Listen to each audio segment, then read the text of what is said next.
So I have decided to write a book, but I'm not going to write it. I'm going to speak it, and I'm going to speak it into a video camera. And the book's going to be my autobiography. It's going to be about my childhood, where I grew up. It'll be about my ancestors, you know. So my book is going to be a continuing set of videos on my page. So in addition to me filming my life, my farm, the people that are in my life, the people I love, and my activities, my adventures, and my vlogs, my thoughts, I'm also gonna video a book that I'm gonna write. It's not a book, but you know, I mean, come on, whatever. Anyhow, so I was born a poor black child. No.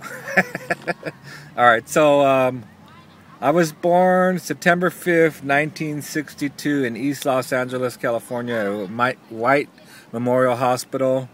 My mother was 18, my father was 21, I believe, something like that. And my mother only had a 9th grade education, and my father had a high school education, and I think at the time when I was born he was working as an upholsterer. And so my mother, okay, I'll talk about my mother's family.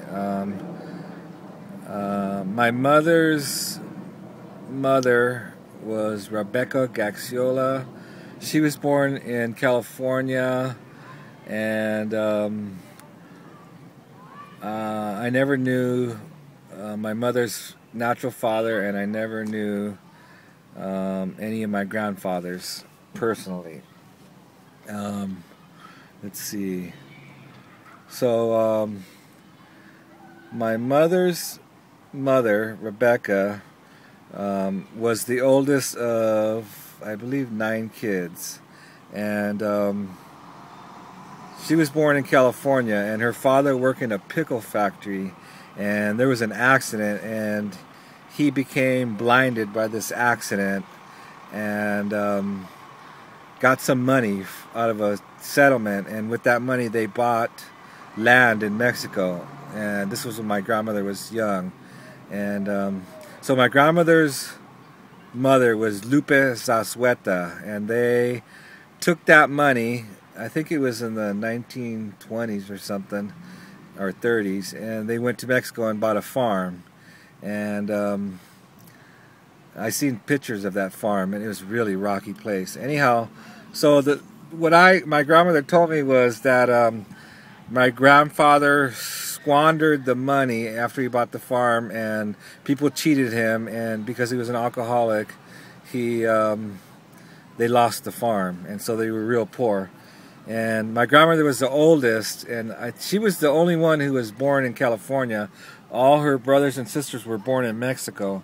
And when my grandmother Rebecca got to be a teenager, she came back over here to the United States, to California, to LA, and worked, and brought all her brothers and sisters over to the United States legally, one by one, as they got old enough to work, and kind of supported them, which was all a fascinating story, because they all were successful. All my grandmother's brothers and sisters were all hardworking, successful people who all have very successful families.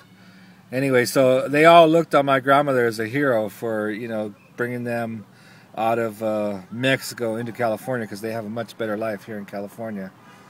So while my grandmother was doing this, she had my mother, and she was young and was working hard to bring her brothers and sisters over, and she had a hard time supporting my mother and working hard, so she sent my mother to go live with her mother, which is my grandmother Lupe Zazueta.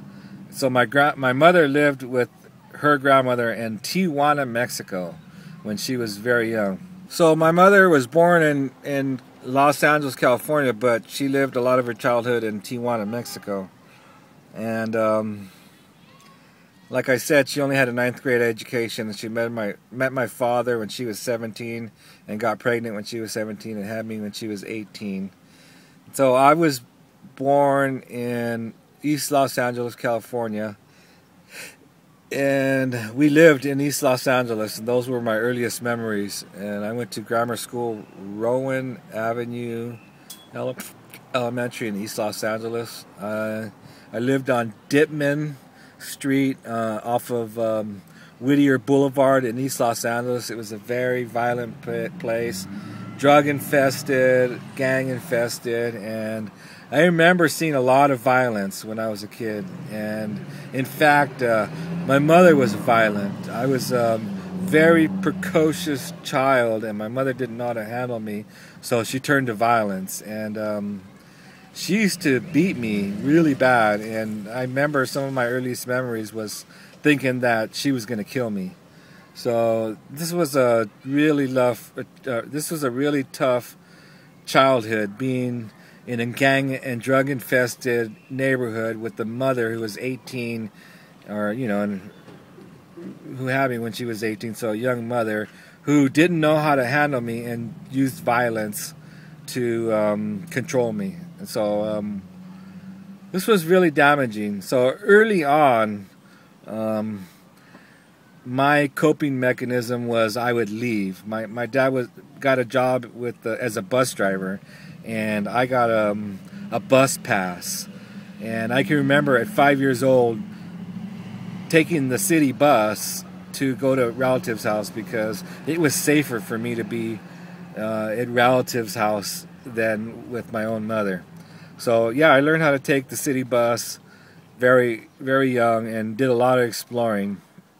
So I remember living in Los Angeles and having it being a violent place. And I remember we had riots in East Los Angeles in 1967. I was or 1969. I think it was 5 or 7 years old. And they had riots with, I didn't know what it meant at the time. It was what